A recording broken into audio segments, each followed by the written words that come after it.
Hi, this is Nagma Mirajkar and I'm on Siddharth Kanan's YouTube channel. Don't subscribe. Don't subscribe. Don't subscribe to his channel. Please मत करो. I was saying don't forget to subscribe to his ये channel. दिल से इसकी आवाज आ रही money mute करिए. Don't subscribe. Hi guys, this is Nagma Mirajkar and I'm on Siddharth Kanan's YouTube channel. Make sure you subscribe to his YouTube channel and follow him on Instagram.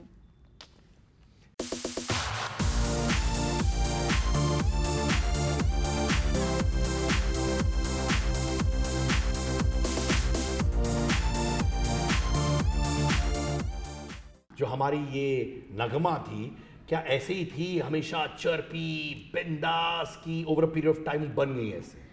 पहले से ऐसी थी मैं जैसे कि टीवी पर अगर मैं करिश्मा कपूर का वो गाना था ले गई दिल ले गई वो टीवी पर मैं देख के पूरा सीख कर डांस करती थी टीवी के सामने. एंड मॉम हमेशा बोलती थी क्या करते रहती है. मतलब उनको ऐसा लगता था कि मतलब हम ऐसे बोलते ना कि क्या ये सब क्या करिए, पढ़ाई में ध्यान दे, ये सब कर. और लकीली मैं पढ़ाई में भी अच्छी थी तो मुझे शो ऑफ मत करा. नहीं मैं बस बता रही balance is very important guys. तो पढ़ाई में काफ़ी अच्छी थी मैं तो इसलिए डांट से बच जाती थी. ये बोलने का पॉइंट है मेरा. नहीं मस्ती कर रहा हूँ यार हक से. Why not. And my grandfather was in film industry. जी. So basically he used to work with Mehboob sir. हाँ तो जो महबूब स्टूडियोज़ है तो वहाँ पे मेरे दादा he used to work with him. And that's why वो जो फिल्मी कीड़ा था ना वो मेरे अंदर बचपन से मेरे दादा ने डाल दिया था. एंड आफ्टर माई दादा देन वो एक बंद हो गया, वो एक दरवाज़ा होता है ना वो बंद हो गया कि ये एंटरटेनमेंट ये इसमें तो मैं शायद ही कभी जाऊँगी. लाइक बॉलीवुड एंड ऑल में इतना सोचा नहीं कभी कि ऐसा लगता था ठीक है दूर से ही देख कर खुश रहो वाला. And then I started focusing on my studies. And then Then क्या हुआ? दुनिया पलट गई. ओहो हाँ. So basically ऐसा हुआ ना कि जब सोशल मीडिया इंडिया में आ रहा था completely आया भी नहीं था. यूट्यूब था पहले फिर उसके बाद धीरे धीरे जब इंस्टाग्राम ग्रो होने लग गया वो टाइम से ही मैंने देख लिया था कि ये चीज़ इंडिया में बहुत बड़ी हो सकती है. Because I was doing research कि ये जो वेस्टर्न कंट्रीज़ है USA और UK ये सब जगह पर म्यूजिकली ऐप जो था it was doing very well. And because I was doing MBA in marketing I was studying the marketing of the app कि कैसे मतलब ये क्यों चल रहा है. It was because of entertainment. And India से अच्छा entertainment market I don't think so कहीं पर है. तो मैंने उस अपॉर्चुनिटी का फ़ायदा उठाया एंड आई वाज लाइक कि इसको मुझे इंडिया में लेकर ये चीज़ को लेकर आना. और I want to be the first one doing it because if you will be the first one then obviously you will have that advantage के first mover advantage होता है ना. Then 2015 में I started writing blogs. I used to review products. जो blogs होते हैं ना WordPress blogs होते हैं जो हम पहले पढ़ते थे blogs of course हाँ. कि कहीं जाना है तो उसके बारे में पूरा लिख के आता था. तो मैं उस तरीके से ब्यूटी का ब्लॉगिंग करती थी. It was called Oh My Gorge. Oh my gorge. अच्छा. For gorgeous. Gorgeous हाँ. Oh my god का word play मैंने करके ohmygorge.com करके मेरी वेबसाइट बनाई थी where I used to review products and all and I used to reach out to brands, Indian brands back then. And brands they were like कि हमें क्या फ़ायदा होगा इससे कि मैं Instagram पे अगर डालूँगी क्या है. They used to not really understand the value. And then मेरे वो टाइम पे भी समझो ना 10,000 15,000 फॉलोअर्स थे which was very good in 2015 and 16. So I cracked Lavi and Accessorize which are very good brands. तो मुझे खुद पे ऐसा वो होने लगा कि ठीक है मैं ग्रो कर सकती हूँ. And the first paid collab I did was for 600 rupees per post. मेरा पहला रेडियो शो 300 रुपए का था और तुमने 600 में पहला कर दिया. Not bad. Double. No, but you understand the value, right? कि वो पैसा तो सबसे you're emotionally attached to Baba. True that. तो फिर ये 600 का जब ये बल्क में डील आने लगी कि 5 पोस्ट कर दो तो जब एक साथ पैसा आता तो लगता था कि ओह नाइस 3,000 रुपीज़ आ रहे हैं तो वो एक अच्छा फिगर दिखने लग गया. And by the way I was still working. I was working in an hospital and I was working as a BDM business development manager. तो मुझे ऐसा था कि मैं इसके लिए नहीं बनी हूँ. मतलब मुझे कुछ अलग करना है. ना ही मुझे मूवीज़ में भी ऐसा मतलब ऐसा नहीं कि मुझे सीधा बॉलीवुड या कहीं जाना है, मुझे कुछ अलग करना है खुद के, मतलब I want to be my own boss. तो मैंने ये ब्लॉगिंग में ज़्यादा टाइम स्पेंड किया, ये वो किया, but it was not really doing so well for me. मतलब अच्छा चल रहा था, ऐसा नहीं चल रहा था कि मैं अपना जॉब छोड़ दूँ। उसके बाद फिर मैंने म्यूजिकली ऐप पे ट्राई किया। I was there on the app for 1 year। तो मैं वही 1 साल तक कंटिन्यूसली मतलब डालते गई। 1 साल बाद मेरा वीडियो वायरल हो गया म्यूजिकली ऐप पे। और तब तक कितने फॉलोअर्स थे आपके ऑन म्यूजिकली अराउंड 4-5,000। और ये कौन सा ईयर था जब ये वीडियो वायरल हुआ? 2016। माय गॉड, हाँ। और वो कौन सा वीडियो था, एनी आइडिया? याद तो होगा। हाँ मतलब इंडिया में वायरल हुआ था बद्री की दुल्हनिया जो मूवी आई थी तभी, उसका मैंने एक डायलॉग किया था, तो वो डायलॉग वायरल हो गया था। एंड ग्लोबली ब्रूनो मार्स के साथ मैंने एक जो रीमिक्स होता है अभी, तो वैसा डुएट बनाया था मैंने, एंड वो ग्लोबली वायरल हो गया था। एंड मैं उस रात सोई नहीं थी, बिल्कुल नहीं सोई थी, बिकॉज जो नोटिफिकेशंस आ रहे थे ना, सी हमें एक ड्रॉप डाउन आता है नोटिफिकेशन का, आज हमें आता है तो हम उसको ऐसे हो जाते हैं यार बहुत नोटिफिकेशन आ रहे हैं। उस रात मैंने वो नोटिफिकेशन ऑन रखे थे, लाउड पे रखे थे, और एक एक जो लोग लाइक कर रहे थे उसकी आवाज़ जो बज रही थी ना, एंड मेरी हार्ट बीट इतनी तेज़ हो रही थी, ऐसा लग रहा था ये रुके ही ना कभी आवाज़। और आई थिंक वैसा ही हुआ। उसके बाद आई मेड श्योर कि वो आवाज़ नहीं रुके, and continuously I make sure that I work hard and get the same amount of like and love from the audience. My god, एक चीज बोलो, ये वही फिल्म थी विद वरुण धवन, आलिया भट्ट। तो मैं कहानी बताना चाहता हूँ फटाफट अपनी। तो I used to do a lot of television, radio, voice over events. तो एक दोस्त था मेरा जो बार बोलता था, सिद्धार्थ तुम यूट्यूब पे अपने इंटरव्यूज डाला करो, जो रेडियो इंटरव्यूज होते हैं। तो मैंने कहा नहीं यार, जब तक पैसे नहीं मिलेंगे मैं नहीं करूंगा, क्योंकि उस जमाने में हमके पैसे मिलते थे तो हम करते थे। ट्रू। तो आई वाज स्टूपिड। तो उसने मुझे कन्विंस किया तो तू कर। So I put videos on YouTube for 1 or 2 months। And मेरा ये इंटरव्यू था जो वरुण धवन और आलिया भट्ट के साथ था, जहां पे मैं माइक हाथ में पकड़ के गया था और मेरा एक दोस्त फोन पकड़ के ऐसे शूट कर रहा था। And I did that interview जहां पे वरुण धवन ने कहा कि I want to marry Alia Bhatt, not date her. और वो पहली बार था जहां उन्होंने अपने पर्सनल अफेक्शंस के बारे में बात किया था, वेयर समवॉट शोकेस की दोनों के पास था वो अफेक्शन बियॉन्ड फ्रेंडशिप, जो बाद में फ्रेंडशिप में बदल गई। And that was my first viral video. Wow, hi so हमारी और तुम्हारी कहानी वहां से शुरू होती है, पटर। तो I think that movie is very lucky for everyone, Badri की दुल्हनिया। एब्सोल्युटली। इनफैक्ट अभी भी वरुण मुझे बोलता है यार वो वीडियो पॉप अप होता है स्क्रीन पर, सो वरुण ये मैं तुमको टैग करने वाला हूं। सुनो, तो you obviously became this big star. I know I have to bring this up. फिर वो टिकटॉक रेवोल्यूशन आया, आप लोग और बड़े बन गए, सॉसी कंटेंट हो गया, टिकटॉक आ गया, बट फटाक टिकटॉक बैन। उस वक्त मुझे याद है इतने सारे लोगों के मैसेजेस आ रहे थे सोशल मीडिया पर, लोगों के ब्रेकडाउन्स हो रहे थे। इनफैक्ट आई रिमेंबर लोग ये मैसेजेस डाल रहे थे कि यार ये हमारी आमदनी है, we make a livelihood out of this. It's like कोई ऑफिस जाता है, बैंक में जाते हैं और बैंक सडनली बंद हो जाता है, and people were breaking down. तुम्हारे साथ ऐसा कुछ हुआ?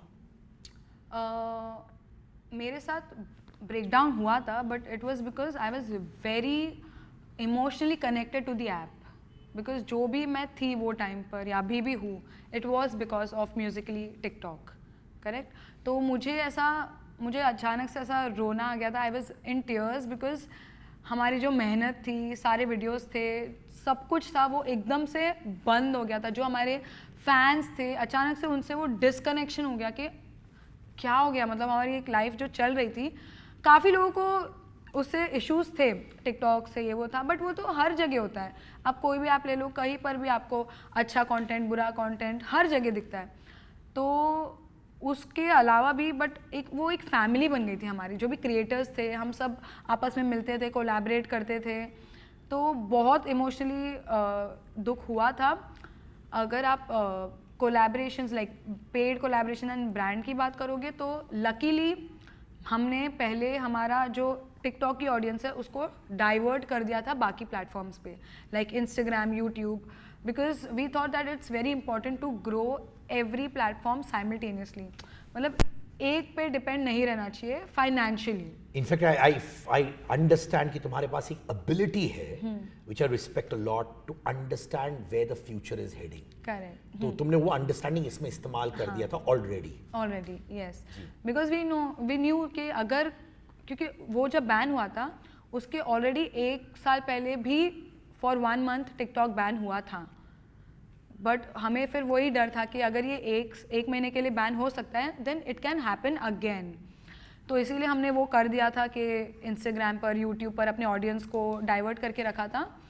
एंड काफ़ी जो हमारे साथ जो हमारे और जो टिकटॉक के फ्रेंड्स थे, आई नो बहुत लोग हैं जो उसके बाद वापस नहीं खड़े हो पाए। हमने बहुत लोगों को देखा है कि वो गायब हो गए, and I feel really bad for them, and I hope what ever they will do in life they get what they want. जब तुम्हारा ब्रेकडाउन हुआ उस वक्त, ब्रेकडाउन एक कारण तो आपने बोल दिया बिकॉज वो कम्युनिटी, जैसे it's like being in your drawing room, in your apartment. दूसरा इनसिक्योरिटी आई थी कि यार मैं इतनी बड़ी हूं, हालांकि आपके फॉलोअर्स बढ़ गए थे वेरियस प्लेटफॉर्म में, आपको फॉलो किया, इनसिक्योरिटी हुई थी? Insecurity as in of what the future holds, क्या होगा वो मतलब सब? हाँ, डर तो आया था, बट एक वही था बैक ऑफ द माइंड कि अभी हमें दूसरी जगह जल्दी से मेहनत करनी है एंड मेक श्योर करना है कि जो भी हमने लूज आउट किया है उसको हम पकड़ ले, होता है ना। तो हम जल्दी से अपने आप को इंस्टाग्राम और यूट्यूब पे काफ़ी प्रमोट करने लगे that you can watch our videos over here, क्योंकि फैंस भी जो हमें रोज़ देखते थे उन्हें भी आदत हो गई थी हमें टिकटॉक पे देखने की, तो वो लोग भी ऐसे होते थे कि आपको अभी कहाँ देखे। बिकॉज एक चीज़ है कि टिकटॉक की जो ऑडियंस थी, इट वाज आई थिंक जो रिमोट लोकेशंस है वहाँ तक पहुँच गया था टिकटॉक, तो उनको इंस्टाग्राम नहीं आता था समझ में, और तभी तक रील्स एकदम नया नया आया था, so they couldn't really find us, आप समझ रहे हो। तो वो चीज़ थोड़ी डिफ़िकल्ट हुई थी, तो हमें थोड़ा सा वो टाइम पे लगा था कि ओ नो, अब हमारा फ्यूचर, थोड़ा एक डर सा आ गया था, बट वी न्यू कि कुछ ना कुछ हम कर लेंगे, मतलब एक वो अंदर से था कि हम मेहनत कर लेंगे, यूट्यूब पे या इंस्टाग्राम से हम कवर अप कर लेंगे जो भी हमने खोया है। एंड वैसा ही हुआ, जब रील्स लॉन्च हुआ उतना ही उससे ज़्यादा प्यार हमें मिलने लगा, बिकॉज सब खुश हो गए ना कि फाइनली अभी आपको देख सकते हैं। फिर यूट्यूब पर भी मैं एक्टिव हो गई, मतलब एक जगह से धक्का लगता है तो आप रियलाइज़ करते हैं ना कि नहीं यूट्यूब को भी अभी सीरियसली लेना है, इंस्टाग्राम को भी अभी सीरियसली लेना है। तो उसने हमें वो एक धक्का मिलने के बाद हम और ज़्यादा मेहनत करने लगे और कंटेंट पे ध्यान देने लग गए। एंड मोस्ट इंपॉर्टेंटली जो मैंने समझा इससे, विच आई एग्री विद, डोंट ले your eggs in one basket. Correct. And also most importantly मैं मानता हूं कि कंटेंट क्रिएटर अगर अच्छा होना, वो कहीं पे भी जाएगा या जाएगी, छाप हमेशा छोड़ेगा या छोड़ेगी, राइट? मैं ये भी जानता हूं, मैं वो फेज में था जब हम लोग इंस्टा लाइव्स किया करते थे, एंड आई रिमेंबर ये यूट्यूबर्स बहुत बहुत हार्ड आ रहे थे on tiktokers, they were saying यार lip sync video, original content, ये वो। हालांकि ऑन रिकॉर्ड मैं कहता हूं anything you do you should leave your mark, and lip sync is not wrong because उसमें भी आप अपना एक फ्लेवर मार सकते हैं। तो ये hardcore YouTube versus TikToker battle चल रहा था, उस पर where were you at that point of time and what were you going through?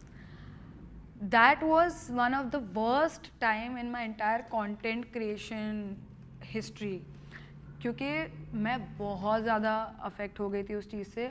हमें बहुत सारे डेथ थ्रेट्स आ रहे थे, और पता नहीं मतलब रैंडमली आउट ऑफ नोवेयर ऐसे आ रहा था कि तुम टिकटॉकर हो, तुम्हें तो जीने का हक नहीं है। मतलब आई वाज लाइक क्या हो रहा है ये, मतलब, और वो मुझे अफेक्ट किया। I am okay to say this on camera, I had to go for a therapy because उस चीज़ ने मुझे इतना डिस्टर्ब कर दिया था, बिकॉज ऑलरेडी लॉकडाउन भी चल रहा था और ये बैन होने की खबरें भी थोड़ी थी कि डर सा लग रहा था कि बैन हो जाएगा, एंड उसमें ये हो रहा था। तो मुझे ऐसा समझ में नहीं आ रहा था कि हो क्या रहा है, because audience were going like YouTube audience, they were going crazy. And मेरा यही मानना है कि जो इंसान अगर लिपसिंग बना रहा है तो लोग उसको देख भी तो रहे हैं, अगर व्यूज़ आ रहे हैं उसको तो वो और बनाएगा, करेक्ट। क्योंकि क्या होता था टिकटॉक पे, मैंने देखा है, काफ़ी लोगों को देखा है कि अगर वो कुछ और बनाते थे उनको उतने व्यूज़ नहीं आते थे, बट अगर वो लिपसिंग बनाते थे तो उनको वो व्यूज़ आते थे. सो अब इंसान क्या चूज़ करेगा? लिपसिंग ही बनाएगा, because he knows that this is my market, this is my audience, and if they like it I have to do it. Sorry, एक होता है ना वो चीज़, अगर रोस्ट जो करता है उनकी ऑडियंस को पसंद है कि वो रोस्ट कर रहा है, वो रोस्ट ही It's करेगा. like me, मेरा forte है interviews का, मेरे videos on YouTube work a lot. अब suddenly I do a dance video, they may not, they'll say, listen, I'm coming to you for hardcore content, Yeah, right? correct. तो इंसान अपनी speciality पे ही जाएगा, and he or she will move in the direction which works, right? Correct. And what the audience demands. So यही हमारे लिए बहुत challenging होता था जब हम एक क्लासिक कंटेंट पीस बनाते हैं. It doesn't work really well. वो क्लासिक कंटेंट एक नीश ऑडियंस में काम आता है, और अगर आप मासी कंटेंट बनाने जाते हो so classy audience thinks that आप क्रिंज बना रहे हो. आप समझ रहे हो? सो ये हर टाइम एक कंटेंट क्रिएटर के लिए बहुत डिफिकल्ट होता है टू चूज़. एंड हम बहुत ट्राई करते हैं टू बैलेंस इट आउट कि हम ऐसा कंटेंट बनाएं जो अच्छा भी रहे, क्लासी भी रहे एंड मासी भी रहे, कि लोग देखकर पसंद करें. तो यही दिक्कत आ गई थी ये टिकटॉक और यूट्यूब के क्लैश में. एंड ये क्लैश होना ही नहीं चाहिए था on the first place. But ये इससे क्या हो रहा था पता है, लोग अपना अपना वो ढूंढ रहे थे, फ़ायदा ढूंढ रहे थे कि अगर मैं इस पर रिएक्ट करूँगा तो लोग देखेंगे, बिकॉज सब घर पे थे, सबको किसी को कुछ इतना करने था नहीं, सब फ्री थे और सब बहुत मेस हो गया था इंटरनेट पे. It was very bad for me and I don't want to relive that experience ever again. एक तो I think people like you are wonder women. पूछो क्यों? क्यों? It's not just about content creation. It's not just about numbers. आपने एक बहुत पते की बात की कि you went and saw help in a therapist, and I think that inspires youngsters out there. How long were you in depression, and कैसे आप उसके बाहर निकली, और are you still in that zone जब बीच-बीच में वो feeling आती है? Alhamdulillah, now I'm out of it, but that time I think it was, जब भी वो पूरा चल रहा था ना, मैं एंग्जाइटी अटैक्स आने लग गए थे कि यू नेवर नो कल मेरे पे कोई वीडियो बना लेगा यूट्यूबर, और मुझे जो है थ्रेट्स है वो और बढ़ती जाएगी, क्या होगा, कुछ समझ में नहीं आ रहा था. एंड मुझे वो एड्रेस नहीं हो पा रहा था दैट मेरी मेंटल हेल्थ अफेक्ट हो रही है. मैंने उसको बहुत देर तक खींचा, मतलब विदाउट नोइंग कि ये मुझे अफेक्ट कर रहा है. And later on when I spoke to my manager Paulomi, and they all said कि you should I think see a therapist. And मैंने 3-4 सेशंस किए, और फिर I started understanding that if my audience love me, they मतलब कोई मेरा कुछ नहीं बिगाड़ सकता, and I am doing good, I am not doing anything wrong. और किसी को हर्ट थोड़ी कर रही है, कुछ नहीं कर रही हूँ किसी का बैंड थोड़ी बजा रही है. Even my parents were worried about me कि don't worry, we are there with you, ऐसा वाला होता है ना, क्योंकि suddenly you are getting so much of love and suddenly everything is stopped. क्योंकि जो टिकटॉक, जो हमारे फैंस थे ना, वो अगर हमें सपोर्ट करते थे तो उनको भी गालियाँ देते थे. और हमारे फैंस ना बहुत क्यूट टीनेजर्स हैं, मतलब उनको ये गाली ये सब नहीं समझ में आती कि क्या होता है क्या नहीं होता है. तो वो लोग भी हमारे इस पर कमेंट करना बंद कर दिए थे, ये डर से कि उनको भी गाली पड़ेगी because they are supporting us. तो ये थोड़ा सा दिक्कत हो गया था. बट कहते हैं ना कि बुरा टाइम आता है फिर वो चला भी जाता है, कोई भी टाइम रुकता नहीं है.